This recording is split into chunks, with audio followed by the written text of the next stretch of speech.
Morning, students.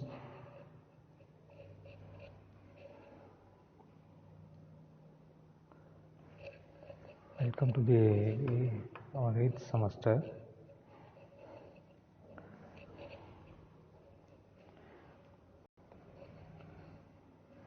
In our 8th semester, for mechanical engineering students, 3 major subjects are here. One is main subject, that is engineering economics. The subject is handled by me in this semester. First of all, each and every course syllabus designed by our Anna University.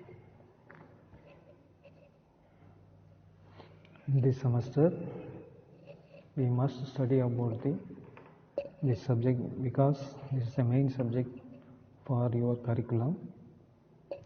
The code of the subject is MG6863 Engineering Economics. Each and every subject have on objectives and then outcomes. Outcome means the end of the semester how they learn from this course or subject. Okay, each and every subject is split into 5 units.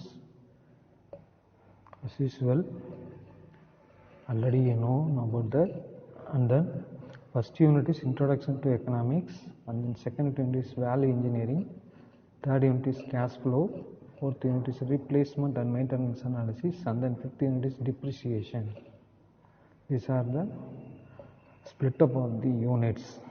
In this first unit, we learn about the introduction to economics. Each and every country has one currency. Did you know about that? Each and every currency has some value because of that their productivity and then country-wide value of that money. Okay, which country has highest value of money? Already known about that. The American dollar is the main contribution from the worldwide economy. The World Bank also, based on the American dollar, fix the American dollar to value all the things, all the resources. Okay, you are mechanical engineers. You know about the economics contribution in their production and then organization also. Because of that, the subject engineering economics is very important for your future professions also. You are become an entrepreneur or a design engineer or a production engineer or a manager of the company after few years later. You are must learn about the economical strategy and then conditions, so that our university framed the subject must for mechanical engineers. In unit 1, we learn about the introduction to economics. What is the economics? What is the contribution of economics in the any business organization? The efficient function of any business organization would enable it to provide good service to the service at a lower price. That is the main thing. So the managing organization process or managers different levels should take suitable economic decisions which will help in minimizing investments. Operating and maintenance expenditure besides increasing their revenue. Okay, the savings such other gain in organizations, you must run the business in successful manner. That is the main thing.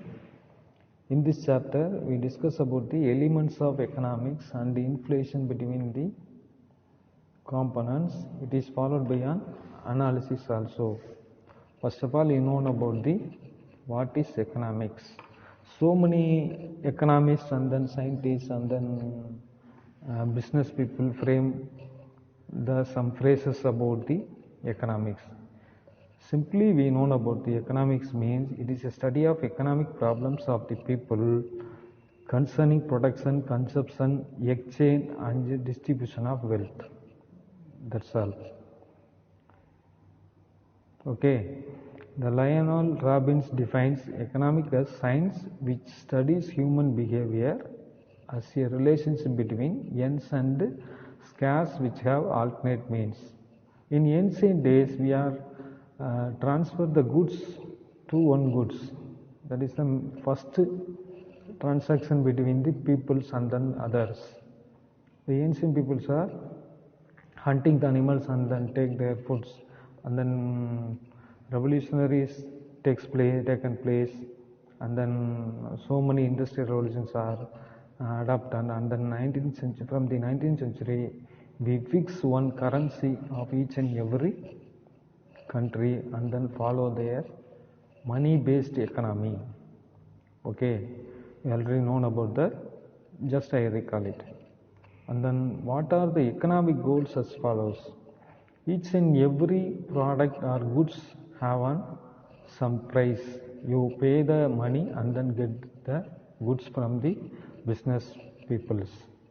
So the main goal of an economy is price stability and then efficiency of the investments and then growth of the industry or organization and then high level of employment. These are all the main objectives of the economics. A high level of employment and then price stability, efficiency of the economic inputs and equitable distribution of income. That is the main from top level management to the low level management, and then growth of the organization or company. These are all the main objectives of the economics. Okay. The next topic is flow in an economy. Each and every business produce their goods and service to the customer, and then customers consume the final goods and service produced by the businessmen. That is the main flow of an economy. What are they get back from their both means? Use resources, that is input of households, land, capital, and then other resources from the households. That means from the public, and then households and business firms are two major entities. That is a simple economy. The business organization use various economic resources such as land, labor, that I already told about, and then capital, which are provided by the households to produce consumer goods and service which will be used by them. We have one easily understandable flow chart here. Next slide I display it. You must watch the flow diagram. One box, left side box is business, another side is household. Point number 1 is provide goods and services to the customers, and the next one is use resources, inputs provided by households. These are get back from the households. The arrow mark indicates the flow of an economy. And then households are consume goods and services from the business peoples, and then main money payments for the consumer goods and services.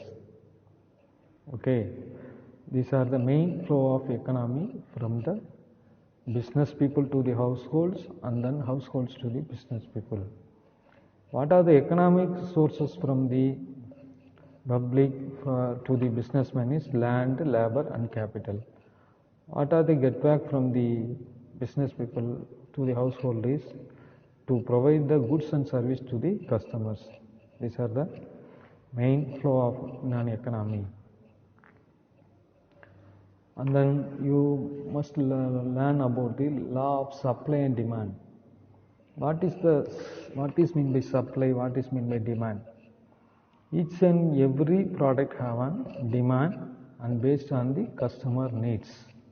That is the main thing. So in the some seasonal goods are there. In summer season, so many goods are sold out by their customer needs. For example, fan, AC, refrigerator, AC, air conditioning, and then refrigerator. These are all the summertime needs from the customers. They need that.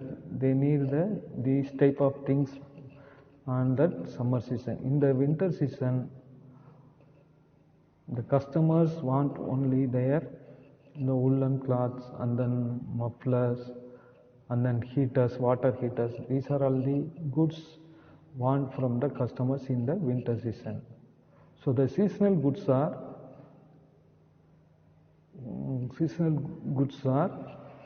based on the customer needs from the different from their needs. Okay. The law of supply and demand. Supply is the desire for a commodity backed by necessary purchasing power. That is I said one example for the seasonal goods. And then supply, it represents how much a market can offer. It refers to the amount of certain producers willing to supply when receiving a certain price. You pay the money for the goods based on their supply.